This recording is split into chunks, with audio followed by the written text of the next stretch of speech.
उद्धव साहेबांनी खऱ्या रूपाने राजकारणात समोर गेलं पाहिजे. स्वतः आत्मचिंतन करायला पाहिजे की आपल्यात काय कमी आहे की ज्यामुळे हे सर्व जे शिवसैनिक आणि आमदार खासदार आपल्याला सोडून जातात आहे. त्यांनी पक्षाकडे जर पूर्ण लक्ष दिलं असतं तर ही पाळी आली नसती. त्यांच्या असक्रियतेचा लाभ ज्या पद्धतीने दुसऱ्यांना व्हायला पाहिजे तो होतो आहे. त्यांनी आपला पक्ष सांभाळावा. दुसऱ्याला शिवीगाळ करणे हे सभ्यता नाही आहे, हे राजकारणाला शोभेचं नाही आहे. चांगलं बोललं पाहिजे.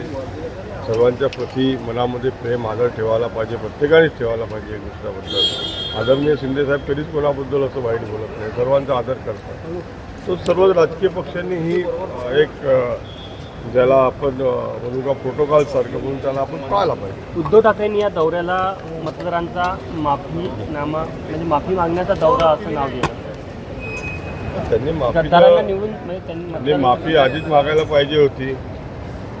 त्यांनी माफी आधीच मागितली असती. एवढे सर्व जे आमचे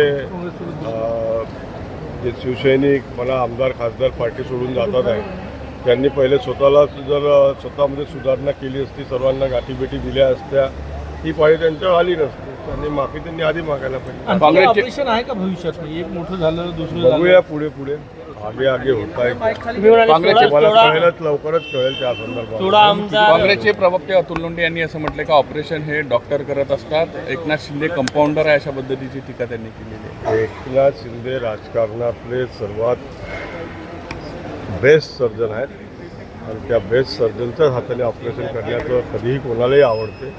राजकारणातले लोकांना त्यांच्याच हातून ऑपरेशन करून दिलं आवडतं. पुढचं ऑपरेशन आता कधी आहे? बघूया आता लवकरच काय होतं. कधी? सध्या काही नाही. अधिवेशन संपल्यानंतर म्हणेन तुम्ही बघूया आपण. अधिवेशन सुरू आहे सध्या, अधिवेशन संपलेलं नाही आहे.